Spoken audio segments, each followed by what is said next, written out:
ಓ ನಾರದರೆ, ಏನು ವಿಶೇಷ? ಎಲ್ಲ ಸತ್ಯ ತಾನೇ? ತಂದೆ, ನಿನ್ನ ಅನುಗ್ರಹದಿಂದ ಸಕಲವೂ ಕ್ಷೇಮ. ಇಂದು ಗಣೇಶ ಚತುರ್ಥಿ. ಭೂಲೋಕದಲ್ಲಿ ಹೇಗಿದೆ ಗಣೇಶನ ಆರಾಧನೆ? ಮಾನವರೆಲ್ಲರೂ ಭಕ್ತಿ ಭಾವದಿಂದ ಗಣೇಶನನ್ನು ಆರಾಧಿಸುತ್ತಿದ್ದಾರೆ ತಾನೇ? ನಿನಗೆ ತಿಳಿಯಲೇನಿದೆ ತಂದೆ, ಮಾನವರಿಗೆ ಭಕ್ತಿ ಏನೋ ಇದೆ, ಆದರೆ ಇತ್ತೀಚೆಗೆ ಅವರ ಭಕ್ತಿ ಭಾವ ಕಡಿಮೆ ಆಗುತ್ತಿದೆ. ಭಕ್ತಿ ಇಲ್ಲವೆಂದಲ್ಲ ಮಾತೆ, ಆದರೆ ಮೊದಲಿನ ಹಾಗಿಲ್ಲ ಅಷ್ಟೇ. ಪಾರ್ವತಿ, ಈ ನಾರದರ ಮಾತನ್ನು ಅಷ್ಟು ಸುಲಭವಾಗಿ ನಂಬಬೇಡ. ಗೊತ್ತಿಲ್ಲವೇ, ಇವರು ಮೊದಲೇ ಕಲಾಪ್ರಿಯರು. ಅಯ್ಯೋ ತಂದೆ, ಸುಮ್ಮನೆ ಈ ಬಡಪಾಯಿಯ ಮೇಲೆ ಏಕೆ ಆಪಾದನೆ? ನನ್ನ ಮೇಲೆ ನಂಬಿಕೆಲ್ಲವೆಂದರೆ ನೀವೇ ಒಂದನ್ನು ಭೂಲೋಕಕ್ಕೆ ಬಂದು ನೋಡಿ, ಜನರೆಲ್ಲರೂ ಯಾವ ಯಾವ ವಿಚಾರಗಳಲ್ಲಿ ಕಳೆದು ಹೋಗಿದ್ದಾರೆ ಎಂದು ನಿಮಗೆ. ಇಲ್ಲಿ ನಾರದ ಮಹರ್ಷಿಗಳು ಶಿವಪಾರ್ವತಿಗೆ ತೋರಿಸ್ತಿದ್ದಾರೆ ಭೂಲೋಕದಲ್ಲಿ ಎಲ್ಲ ಜನಗಳು ರೀಲ್ ಮಾಡೋದ್ರಲ್ಲಿ, ಮೋಜು ಮಸ್ತಿ ಮಾಡೋದ್ರಲ್ಲಿ ಬ್ಯುಸಿಯಾಗಿದ್ದಾರೆ ಅಂತ. ಮತ್ತು ಸಿಲ್ಲಿ ವಿಷಯ ಎಲ್ಲ ಬ್ರೇಕಿಂಗ್ ನ್ಯೂಸ್ ಮಾಡಿಕೊಂಡು ಜನಗಳು ತುಂಬ ಬ್ಯುಸಿಯಾಗಿದ್ದಾರೆ, ದೇವ್ರ ಪೂಜೆ ಎಲ್ಲ ಚೆನ್ನಾಗಿ ಮಾಡ್ತಾ ಇಲ್ಲ ಅಂತ ತೋರಿಸ್ತಾ ಇರೋದು ಸ್ಟೋರಿ ಇದು. ಇಲ್ಲಿ ಮ್ಯೂಸಿಕ್ ಕಾಪಿರೈಟ್ ಇಶ್ಯೂ ಇರೋದ್ರಿಂದ ಇಲ್ಲಿ ಒರಿಜಿನಲ್ ಮ್ಯೂಸಿಕ್ ಮ್ಯೂಟೇಟ್ ಮಾಡಿದ್ದೀನಿ. ಇಲ್ಲಿ ಬ್ಯಾಂಗಲ್ ಬಂಗಾರಿ ಅನ್ನೋ ಸಾಂಗ್ ಬರುತ್ತೆ, ಇದು ಅದು ಮ್ಯೂಟ್ ಮಾಡಿದ್ದೀನಿ ನಾನು.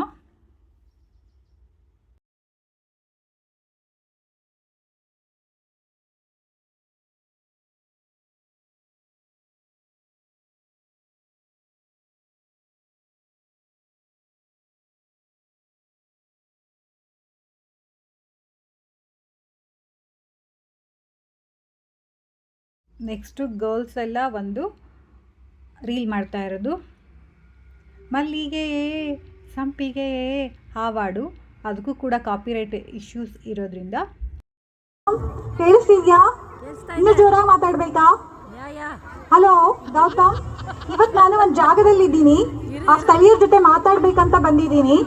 ವಿಷಯ ಏನಂದ್ರೆ, ಸರ್ಕಾರದವರು ಬೀದಿ ನಾಯಿಗಳಿಗೆ ಬಿಸಿ ಊಟ ಹಾಕ್ತಿದಾರಲ್ಲ, ಆ ಯೋಜನೆ ಬಗ್ಗೆ ಮುಖ್ಯಮಂತ್ರಿಗಳು ಇದಕ್ಕಾಗಿ ದೊಡ್ಡ ಪ್ಯಾಕೇಜ್ ಘೋಷಣೆ ಮಾಡಿದ್ದಾರೆ. ಹಾಗಾಗಿ ನಾನು ಇವ್ರನ್ನ ಮಾತಾಡಿಸ್ತಾ ಇದ್ದೀನಿ. ಸರ್, ಏನನ್ಸುತ್ತೆ ಬಿಸಿ ಊಟ ಹಾಕ್ತಿದಾರಲ್ಲ ನಾಯಿಗಳಿಗೆ ಮಧ್ಯ ಬಿಸಿ ಊಟ ಅಲ್ಲ? ಅಯ್ಯೋ ಮೇಡಮ್, ನಮ್ಗೆ ತಿನ್ನಕ್ ಮಧ್ಯ ಬಿಸಿ ಊಟ ಇಲ್ಲ, ನಾಯಿಗಳಿಗೆ ಬೇಕಾ? ಇದೆಲ್ಲ ದುಡ್ಡು ಮಾಡಕ್ ನೀವು ಮಾಡ್ಕೊಂಡಿರೋ ಷಡ್ಯಂತ್ರ. ಇದು ನಿಮ್ ಸರ್ಕಾರದವರು ಮಾಡ್ತಿರೋ ಷಡ್ಯಂತ್ರಗಳಿವು. ಯಾಕ್ರಿ ಆಗಿಲ್ಲ ಮಾತಾಡ್ತಿರೋ ನಮ್ಮ ಸರ್ಕಾರದ ಬಗ್ಗೆ? ನಮ್ಮ ಸರ್ಕಾರದವ್ರು ಏನೆಲ್ಲ ಮಾಡಿದ್ದಾರೆ ನಿಮ್ಗೆ ಏನಾದ್ರು ಗೊತ್ತಾ? ಅದ್ರ ಬಗ್ಗೆ ಏನೋ ನಾಯಿಗಳು ಹಾಗೆ ಸಾಯ್ತಿದಾವೆ, ಅವುಗಳಿಗೆ ಊಟ ಏನೂ ಇಲ್ಲ. ಅದು ನಾಯಿಗಳು ಎಷ್ಟು ಸಾಯ್ತಿದಾವೆ ಹೋಗಿ ನೋಡಿದ್ದೀರಾ? ನೀವು ಆರಾಮಾಗಿ ತಿನ್ಕೊಂಡಿದ್ದೀರಾ? ಇಲ್ಲೆಲ್ಲ ಏನು ಗೊತ್ತಿಲ್ಲ. ನಾವು ರೋಡಲ್ಲೆಲ್ಲ ಓಡಾಡೋದು ನೋಡೋದು ನಾಯಿಗಳು ನಾವು. ಸರ್, ಏನನ್ಸುತ್ತೆ ಬಿಸಿ ಊಟ ಹಾಕ್ತಿದ್ರಲ್ಲ ನಾಯಿಗಳಿಗೆ?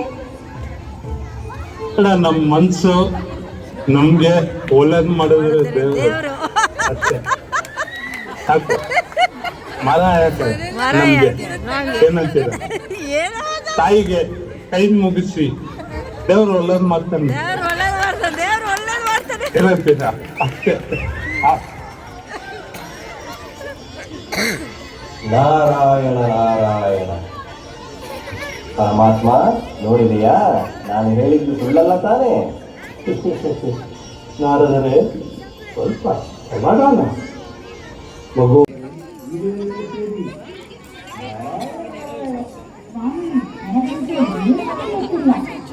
ಪರಮಾತ್ಮ ನೀನೇ ಎಲ್ಲವನ್ನೂ ವಿವರಿಸು.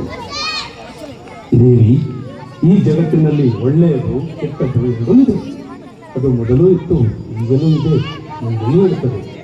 ಆದರೆ ನಾವು ಒಳ್ಳೆಯದರ ಬಗ್ಗೆ ಮಾತ್ರ ಯೋಚಿಸಬೇಕು ಮತ್ತು ಒಳ್ಳೆಯದನ್ನು ಮಾತ್ರ ಪಾಲಿಸಬೇಕು ಅಷ್ಟೇ. ನಾರದರಿಗೆ ಕೇವಲ ಮೋಜು ಮಸ್ತಿ ಮಾಡುವ ಸ್ವಾರ್ಥ ಜನ ಕಂಡರೆ ನನಗೆ ಗಣೇಶ ಒಂದು ತಕ್ಷಣ ಭಕ್ತಿ ಭಾವಗಳಿಂದ ಪರವಶನಾದದನ್ನು ಕಂಡರು. ಮಾನವ ಎಷ್ಟೇ ಮುಂದುವರೆದರೂ ದೇವರ ಮೇಲಿನ ಭಕ್ತಿಯು ಕಳೆದುಕೊಂಡಿಲ್ಲ. ಇದಕ್ಕೆ ಈ ಗಣೇಶ ಚತುರ್ಥಿಯೇ ಸಾಕ್ಷಿ. ಏನು ಹೇಳುತ್ತೀಯ ಗಣೇಶ? ಹೌದು ತಂದೆ, ಭೂಲೋಕದಲ್ಲಿ ಮಾನವರು ಎಲ್ಲ ಕಾಲಕ್ಕೂ ನನ್ನನ್ನು ಭಕ್ತಿಯಿಂದ ಭಜಿಸಿದ್ದಾರೆ. ಅವರೆಲ್ಲರಿಗೂ ಶುಭವಾಗಲಿ. ಓಂ ನಮಃ ಶಿವಾಯ.